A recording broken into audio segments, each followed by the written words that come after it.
నమస్కారం G news కి స్వాగతం నేను స్వప్న ముందుగా హెడ్లైన్స్ చూద్దాం సీఎం జగన్మోహన్ రెడ్డి విదేశీ పర్యటన కోసం సీబీఐ కోర్టు అనుమతి ఈ నెల 17 నుంచి జూన్ 1 వరకు యూకే వెళ్లేందుకు సీబీఐ కోర్టు గ్రీన్ సిగ్నల్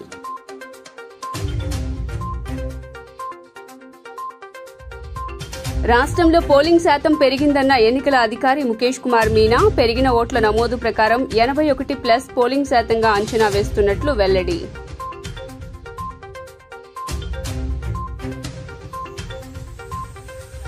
ప్రజలు రాజకీయ పక్షాల పూర్తి సహకారంతో పోలింగ్ ప్రక్రియ ప్రశాంతంగా ముగిసింది జిల్లా కలెక్టర్ ఢిల్లీరావు స్ట్రాంగ్ రూముల్లో ఈవీఎంలకు 3 అంచెల భద్రత కల్పిస్తున్నట్లు వెల్లడి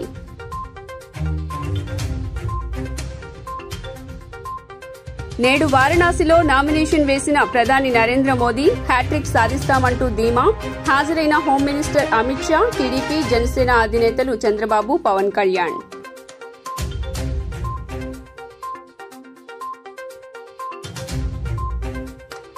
ప్రజలకు చల్లని కబురు చెప్పిన భారత వాతావరణ శాఖ మరో 4 రోజుల్లో అండమాన్ నికోబార్ దీవుల్లో ప్రవేశించనున్న నైరుతి రుతుపవనాలు ద్రోణి ప్రభావంతో తెలుగు రాష్ట్రాలకు వర్ష సూచన ఇక డీటెయిల్స్ చూస్తే యూపీలోని వారణాసి లోక్సభ స్థానానికి బీజేపీ అభ్యర్థిగా ప్రధాని మోదీ నామినేషన్ వేశారు ఇక్కడి నుంచి ఇప్పటి వరకు 2 సార్లు గెలిచిన ఆయన హ్యాట్రిక్ కొట్టాలని చూస్తున్నారు ఈ నామినేషన్ కార్యక్రమం కోసం బీజేపీ నేతలు భారీ ఏర్పాట్లు చేశారు కేంద్ర మంత్రులు పార్టీ లీడర్లు మిత్రపక్షాల నేతలు పలు రాష్ట్రాల సీఎంలు తదితరులు హాజరయ్యారు సార్వత్రిక ఎన్నికల పోరులో భాగంగా ప్రధాని మోదీ మంగళవారం తన సిట్టింగ్ నియోజకవర్గం వారణాసి నుంచి నామినేషన్ వేశారు కీలక ఎన్డీఏ నేతలు వెంట రాగా ఈ ఉదయం జిల్లా మెజిస్ట్రేట్ కార్యాలయంలో నామినేషన్ పత్రాలు సమర్పించారు ఈ స్థానం నుంచి ప్రధాని వరుసగా 3వసారి పోటీ చేస్తున్న సంగతి తెలిసిందే నామినేషన్ కార్యక్రమంలో పలువురు ఎన్డీఏ నేతలు పాల్గొన్నారు భాజపా జాతీయ అధ్యక్షుడు జేపీ నడ్డా కేంద్ర మంత్రులు అమిత్ షా రాజ్నాథ్ సింగ్ ఉత్తరప్రదేశ్ ముఖ్యమంత్రి యోగి ఆదిత్యనాథ్ తెలుగుదేశం పార్టీ అధినేత చంద్రబాబు నాయుడు జనసేన అధినేత పవన్ కళ్యాణ్ తదితరులు మోదీ వెంట రిటర్నింగ్ అధికారి కార్యాలయానికి వచ్చారు దీనికి ముందు కాశీలోని దశాశ్వమేధ ఘాట్ వద్ద ప్రధాని పూజలు నిర్వహించారు అక్కడే క్రూజ్ షిప్లో పర్యటించారు కాలభైరవ ఆలయంలో పూజలో పాల్గొన్నారు సోమవారం సాయంత్రం యోగితో కలిసి మోదీ 6 కిలోమీటర్ల మేర భారీ రోడ్ షో నిర్వహించిన సంగతి తెలిసిందే అనంతరం కాశీ విశ్వనాథుడి ఆలయంలో పూజలు చేశారు రాత్రి ఇక్కడే బస చేశారు उस प्रस्तावों के तौर पर नहीं मुझे देखिए हमने बहुत सारे आयोजन देखे प्रस्तावक का भी देखे हैं पिछले 2 चुनावों में देखिए जब पार्लियामेंट हाउस बना तो जिन लोगों ने पार्लियामेंट बनाने में भूमिका निभाई थी तो उन लोगों को वहाँ पर उनको स्पेशली जिस दिन उद्घाटन हुआ था तो उनको बुलाया गया था बिल्कुल हम तस्वीरों भी देख सकते हैं यहाँ पर प्रधानमंत्री का कलेक्ट्रेट ऑफिस से वाराणसी से यहाँ पर तस्वीरें हम देख पा रहे हैं गणेश्वर शास्त्री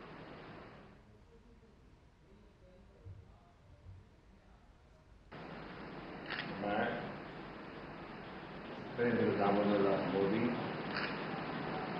लोकसभा में स्थान करने के लिए अभ्यर्थी के रूप में नाम निर्देशित हुआ ईश्वर की शपथ लेता हूं सत्य निष्ठा से प्रतिज्ञा करता हूं कि मैं विधि द्वारा स्थापित भारत के संविधान प्रति सच्ची श्रद्धा और निष्ठा रखूंगा और मैं भारत की प्रभुता और अखंडता अक्षुण्ण रखूंगा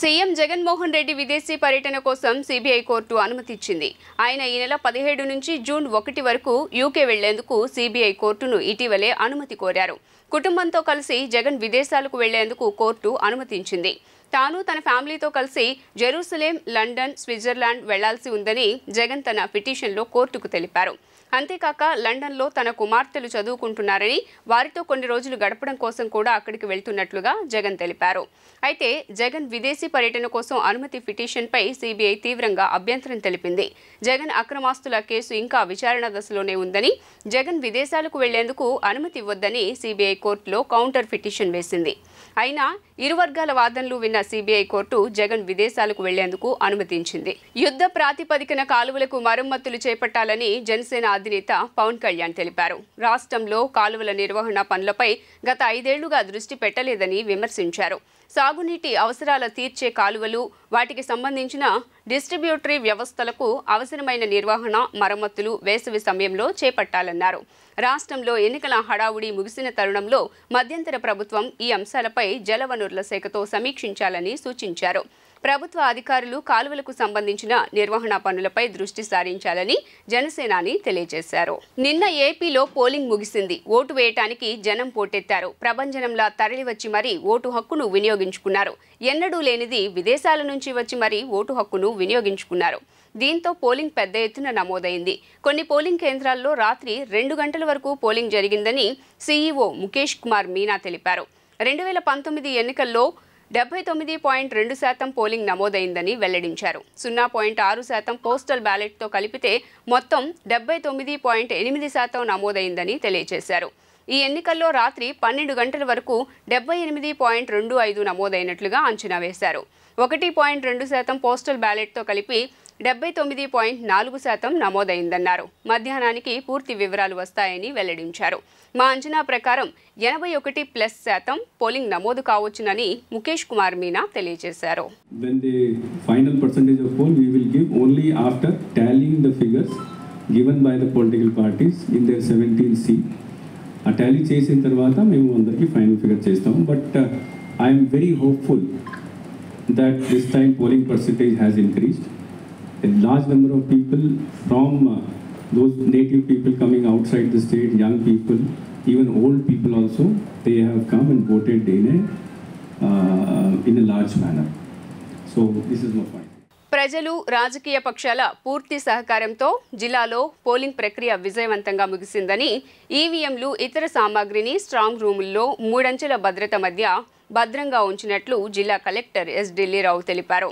3 అంచెల్లో ఈవీఎంల భద్రత కట్టుదిట్టం చేశామని అన్నారు. ఈసీఐ మార్గదర్శకాలకు అనుగుణంగా 27 స్ట్రాంగ్ రూముల్లో ఏర్పాటు చేసినట్లు మీడియాకు తెలియజేశారు. ఇబ్రహీంపట్నం జూపుడిలోని నోవా నిమ్రా కళాశాలల ప్రాంగణంలో 7 అసెంబ్లీ నియోజకవర్గాలు సెగ్మెంట్లకు సంబంధించి 27 స్ట్రాంగ్ రూమ్లు ఏర్పాటు చేశారు. మంగళవారం ఉదయం ఇక్కడి స్ట్రాంగ్ రూమ్లో ఈవీఎంలను ఉంచి గదులకు సీల్ వేసే ప్రక్రియ ఎన్నికల సాధారణ పరిశీలకులు మంజు రాజ్పాల్, అభ్యర్థుల మధ్య జిల్లా ఎన్నికల అధికారి కలెక్టర్ ఎస్ ఢిల్లీరావు ఆధ్వర్యంలో జరిగింది. అనంతరం కలెక్టర్ ఢిల్లీరావు మీడియాతో మాట్లాడారు. నోవా నిమ్రా కళాశాలల 3 క్యాంపస్లలో 4 భవంతుల్లో స్ట్రాంగ్ రూమ్లు ఏర్పాటు చేసినట్లు తెలిపారు. క్లోజ్డ్ వాహనాలు, కట్టుదిట్టమైన భద్రత మధ్య రిసెప్షన్ కేంద్రాలు, ఇంటర్మీడియట్ స్ట్రాంగ్ రూమ్ల నుంచి ఈవీఎంలను తీసుకొచ్చి శాశ్వత స్ట్రాంగ్ రూమ్లో భద్రపరచడం జరిగిందన్నారు. ఈసీఐ మార్గదర్శకాలకు అనుగుణంగా సింగిల్ డోర్, విండోస్, వెంటిలేటర్లు, డబుల్ లాకింగ్ ఉండేలా చూసినట్లు తెలిపారు. వాటర్ లీకేజీకి ఆస్కారం కూడా పటిష్ట ఏర్పాట్లు చేసినట్లు తెలిపారు. అదేవిధంగా అగ్ని ప్రమాదాలు కానీ, విద్యుద్ఘాతాలు కానీ సంభవించకుండా కట్టుదిట్టమైన చర్యలు తీసుకున్నట్లు వివరించారు. 2 తాళాలకు సంబంధించి ఒకటి కలెక్టర్ ప్రతినిధి వద్ద, మరొకటి ఆర్ఓ వద్ద ఉంటుందన్నారు. సెంట్రల్ ఆర్మ్డ్ పోలీస్ ఫోర్స్, రాష్ట్ర పోలీసు బలగాలతో పాటు సీసీటీవీల నిఘా ఉంటుందన్నారు. సీసీటీవీల ద్వారా ఏర్పాటు చేసిన ప్రత్యేక మానిటరింగ్ వ్యవస్థను అభ్యర్థులు చూసుకోవచ్చునన్నారు.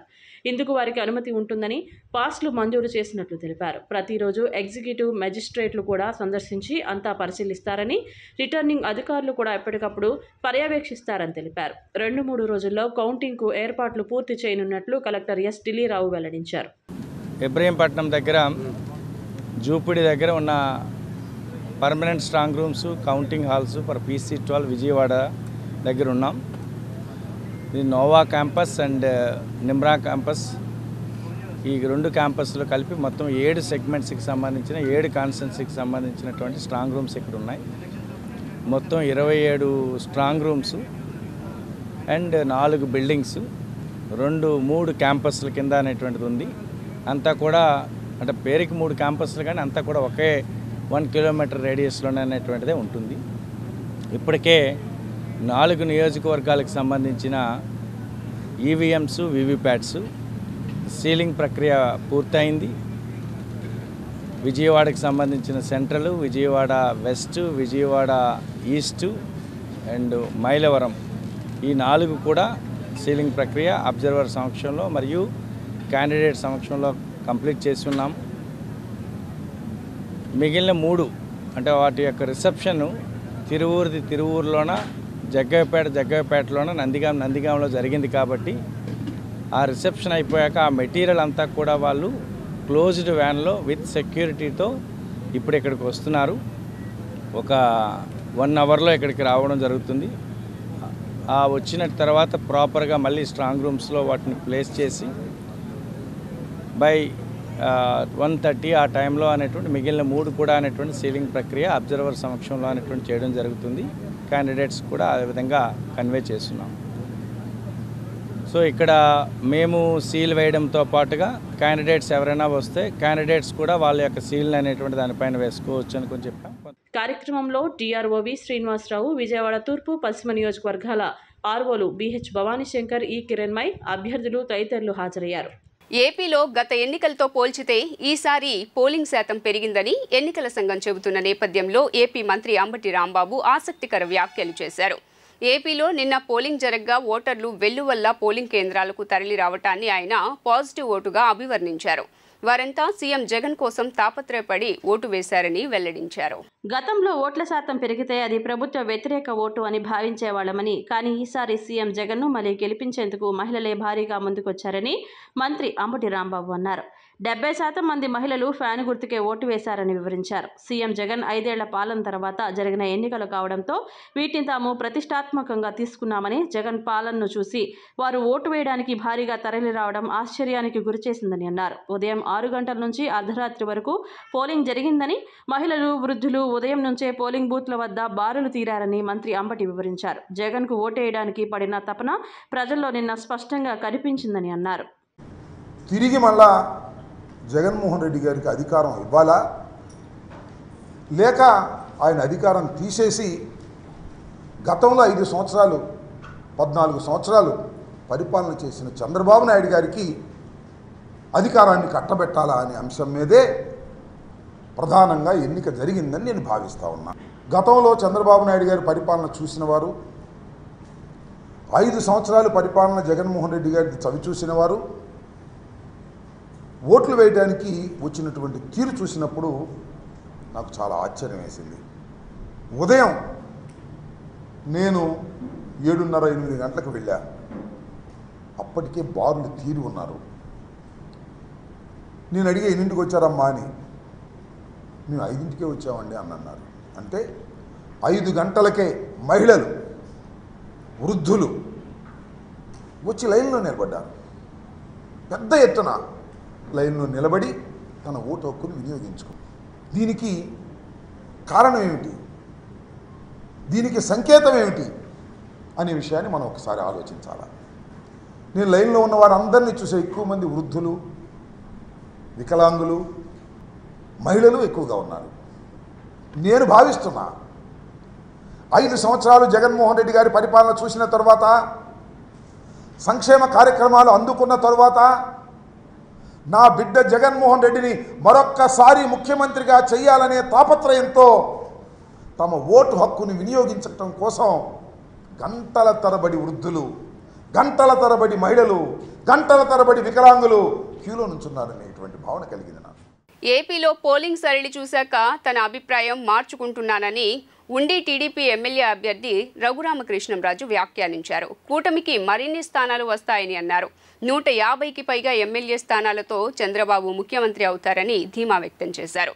అంతేకాదు మెజారిటీల విషయంలోనూ తన అంచనాలను సవరిస్తున్నానని రఘురామ తెలిపారు. నెల కిందట పవన్ కళ్యాణ్ వద్దకు వెళ్లానని, 50,000 నుంచి 55,000 మెజారిటీ వస్తుందనుకున్నానని, కానీ తన అంచనా తప్పేలా ఉందని, పవన్ కళ్యాణ్కు పిఠాపురంలో 65,000 వరకు మెజారిటీ రావడం ఖాయమని టీడీపీ ఎమ్మెల్యే అభ్యర్థి రఘురామకృష్ణరాజు అన్నారు. కొన్ని బూత్లలో 80% పవన్ కళ్యాణ్కు అనుకూలంగా ఓటింగ్ జరిగినట్లు తెలిసిందని వెల్లడించారు. కుప్పంలో చంద్రబాబు కూడా 60,000 మెజారిటీతో గెలవబోతున్నారని రఘురామం స్పష్టం చేశారు. చంద్రబాబును ఓడించడానికి ఓటుకు 4,000, 5,000 ఇచ్చారంటున్నారని, ఏమిచ్చినా చంద్రబాబు భారీ మెజారిటీతో విజయం సాధిస్తారని ఉద్ఘాటించారు. సత్తెనపల్లిలో అంబటి రాంబాబుపై కన్నా లక్ష్మీనారాయణ భారీ మెజారిటీతో గెలుస్తున్నారని జోస్యం చెప్పారు. తనకు కన్నా రాంబాబు ఇద్దరు స్నేహితులేనని, కానీ తనకున్న సమాచారం మేరకు అంచనాలను వెలువరిస్తున్నానని అన్నారు. పశ్చిమ గోదావరి జిల్లాలో వార్ వన్ సైడ్ అని, కూటమి క్లీన్ స్వీప్ చేయడం తథ్యమని రఘురామ స్పష్టం చేశారు. పశ్చిమ గోదావరిలో అందరూ నెగ్గుతారని వెల్లడించారు. అయితే ఇవన్నీ కరెక్టా కాదా అనేది జూన్ 4న తెలుస్తుందని పేర్కొన్నారు. తన అంచనాలు ఖచ్చితంగా నిజమవుతాయని నమ్ముతున్నట్లు వివరించారు. నిన్నటితో అంటే అక్కడక్కడ మరి రాష్ట్రంలో 1-6 పోలింగ్ బూతుల్లో మరి ఇంకా పోలింగ్ కొనసాగుతోంది అని చెప్పి అన్నారు. అంటే 13 రాత్రి కూడా దాటి చాలా సమయం మరి ఓటింగ్ జరిగింది. అనగా 14వ తారీఖు కూడా మే 14 ఉదయం గడియల్లో కూడా మరి కొంత పోలింగ్ జరిగింది. సో సమూలంగా మే 14తో యువజన శ్రామిక రైతు కాంగ్రెస్ పార్టీ అనేది మరి మరణం పార్టీగా దానికి మరణ శాసనం లిఖించారు ఆంధ్ర ప్రజలు, తెలుగు ప్రజలు అనడంలో ఎటువంటి సందేహం అక్కర్లేదు. నాకు చాలా ఆనందకరమైన విషయం ఏంటంటే మరి ఇదే మే 14 నేను నా పుట్టినరోజు, మరి అదే పుట్టినరోజున 13న ప్రారంభం అయినా కూడా ఈ అంతం నా పుట్టినరోజు నాడే యువజన శ్రామిక రైతు కాంగ్రెస్ పార్టీ అంతం అయినందుకు ఎంతో సంతోషిస్తూ, సో ఇక మరణం అయితే నేడు నా జననం రోజే వైఎస్ఆర్ కాంగ్రెస్ పార్టీ మరణం. మరి దానికి పెద్ద కర్మ జూన్ 4వ తారీఖు పెద్ద కర్మలో అందరూ పాల్గొన్నాం. యువజన శ్రామిక రైతు కాంగ్రెస్ పార్టీకి ఇంకా రాజకీయ చిత్రపటంలో నిన్న జరిగిన ఎన్నికల్లో పశ్చిమం నుంచి అత్యధిక మెజారిటీతో గెలుస్తున్నామని ఎన్డీఏ కూటమి అభ్యర్థి సుజనా చౌదరి ఆశాభావాన్ని వ్యక్తం చేశారు. గతంలో కంటే 4 నుండి 5% వరకు ఓటింగ్ పెరిగిందని, పెరిగిన ఓటింగ్ ప్రభుత్వ వ్యతిరేక ఓటింగ్ అని ఆయన జోస్యం చెప్పారు. నిన్న ఎన్నికల పోలింగ్ జరిగిన అనంతరం తన పార్టీ కార్యాలయంలో పశ్చిమ నియోజకవర్గ కూటమి అభ్యర్థి వై సత్యనారాయణ చౌదరి అలియాస్ సుజనా చౌదరి మీడియాతో మాట్లాడారు. రాష్ట్ర ప్రజలు జగన్ ప్రభుత్వం పట్ల వ్యతిరేకతతో ఉండడం వల్లనే ఓటింగ్ పర్సంటేజ్ పెరిగిందని అన్నారు. ఈ ఎన్నికల్లో పెరిగిన ఓటింగ్ ప్రభుత్వ వ్యతిరేక ఓటింగ్ అని, పశ్చిమంలో ప్రజలు చైతన్యవంతం చేసేందుకు చేసిన ప్రయత్నం సఫలం అయిందన్నారు. ప్రజలు అభివృద్ధిని కోరుకుంటున్నారని తెలిపారు. కమలం సైకిల్ గుర్తులకు ఓటు వేశారని భావిస్తున్నామని మీడియాకు వెల్లడించారు. వచ్చే నెల 4వ తేదీ ఫలితాలు అనంతరం పశ్చిమ ప్రజల అభివృద్ధికి ప్రణాళికాబద్ధంగా కృషి చేస్తానని తెలిపారు. ఓటింగ్ సర్లు నిజంగా అయితే పశ్చిమ నియోజకవర్గంలో నేను 75% అవుద్దాను అనుకున్నా. ఒక 6-7% తక్కువ వచ్చింది. మేబీ ఎండమూలాన కానీ ఇంకోటి కానీ కొంతమంది దుష్ట శక్తులు కొంతమందిని ఆపారేమో నా డౌట్. లేకపోతే 75 రావాల్సింది. మా ఆంధ్రప్రదేశ్ మొత్తంలో ఎట్లాగైతే బాగా పెరిగిందో పశ్చిమ నియోజకవర్గం కూడా పెరిగింది. 4-5% పెరిగింది, కానీ ఇంకా పెరిగి ఉండవలసిందని అనుకున్నాను. రాష్ట్ర వ్యాప్తంగా ఇండికేషన్ క్లియర్గా ఉంది. 130-160, 130 నుంచి 160 దాకా కూటమికి వస్తుందని. 160 వస్తే అపోజిషన్ స్టేటస్ కూడా ఉండదు.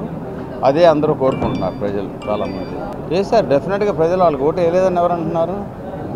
శాతం ఎంత వేసారు ఇంపార్టెంట్. అక్కడ సంక్షేమ కార్యక్రమాలు తీసుకున్న వాళ్ళకి 30% ఓట్లు పడితే మొదటి 20% వాళ్ళని నచ్చి చేసి వాళ్ళ గురించి ఆలోచించేసే వాళ్ళు ఉండరు.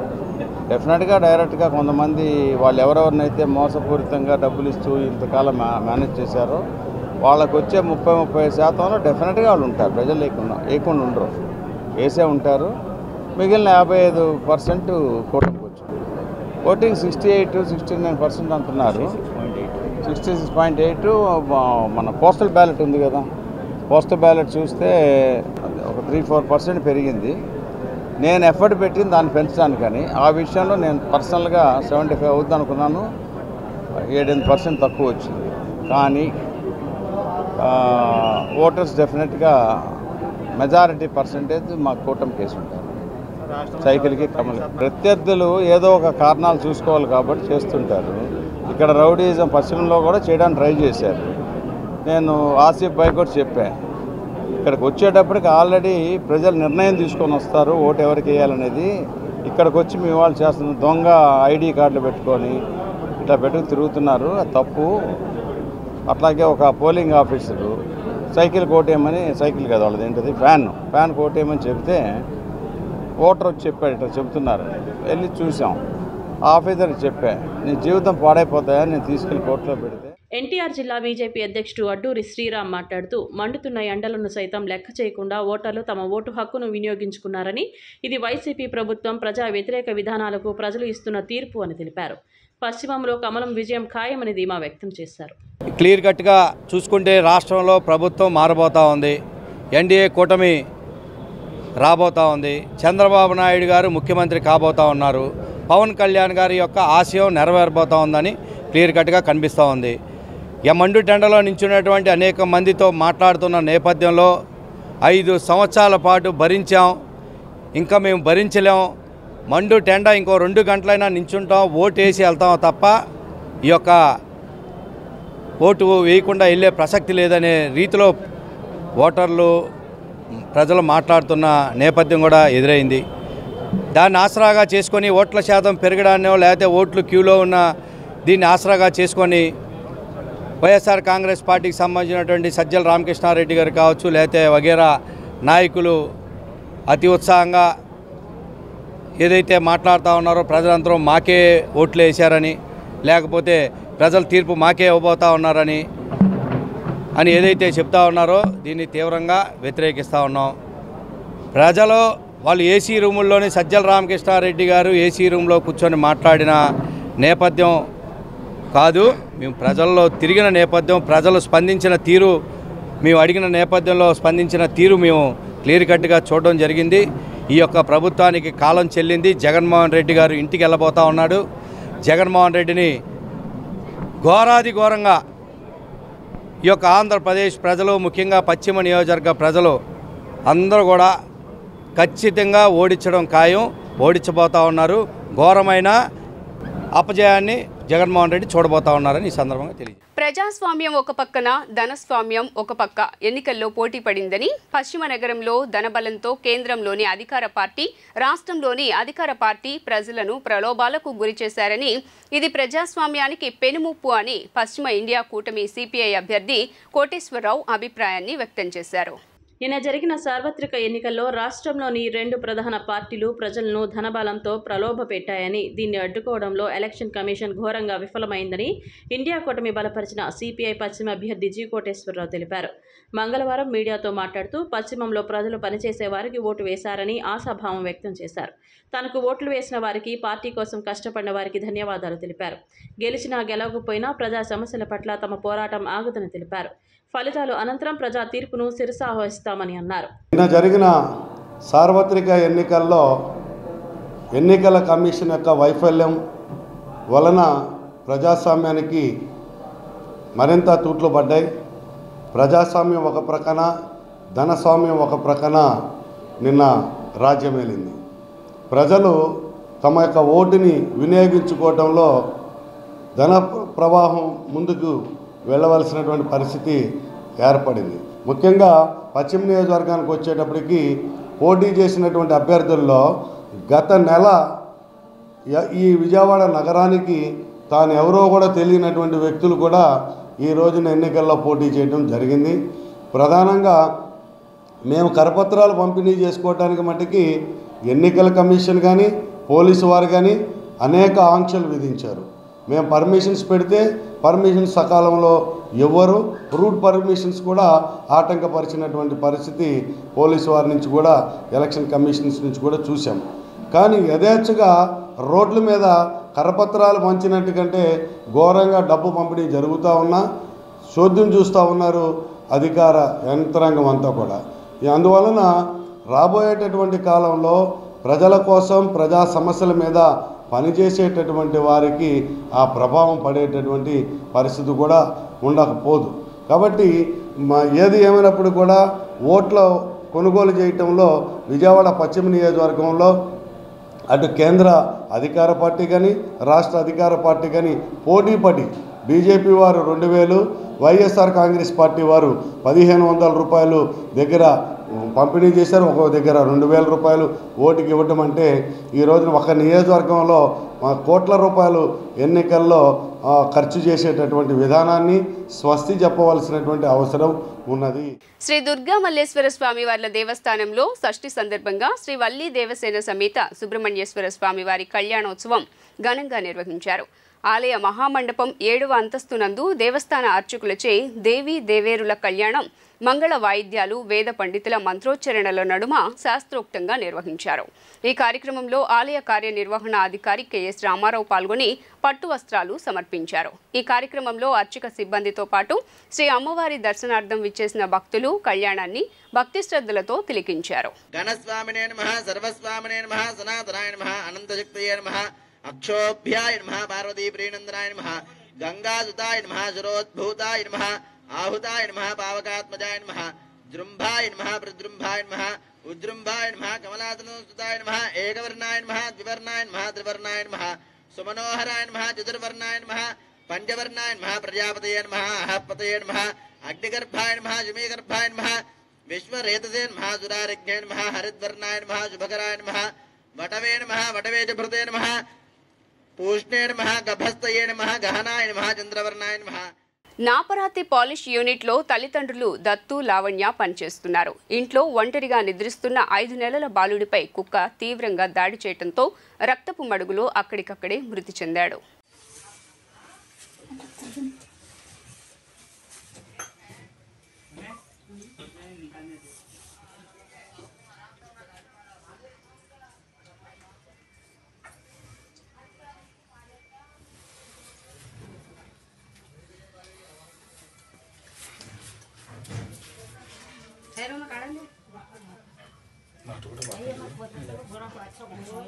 భారత వాతావరణ శాఖ చల్లని కబురు చెప్పింది.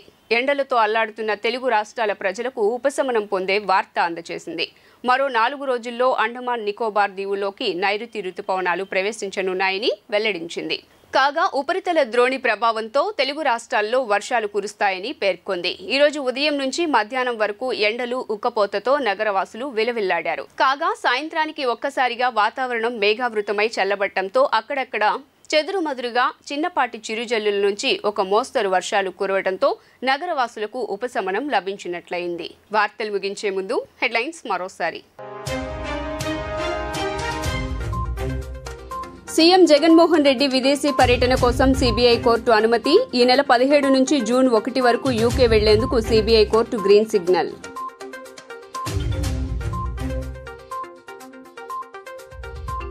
రాష్ట్రంలో పోలింగ్ శాతం పెరిగిందన్న ఎన్నికల అధికారి ముఖేష్ కుమార్ మీనా. పెరిగిన ఓట్ల నమోదు ప్రకారం 81+ పోలింగ్ శాతంగా అంచనా వేస్తున్నట్లు వెల్లడి.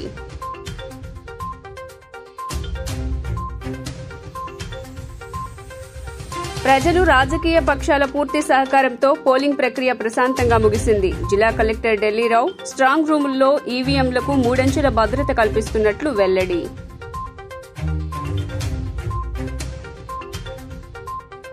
నేడు వారణాసిలో నామినేషన్ వేసిన ప్రధాని నరేంద్ర మోదీ హ్యాట్రిక్ సాధిస్తామంటూ ధీమా. హాజరైన home minister Amit Shah, TDP, Janasena అధినేతలు చంద్రబాబు, పవన్ కళ్యాణ్.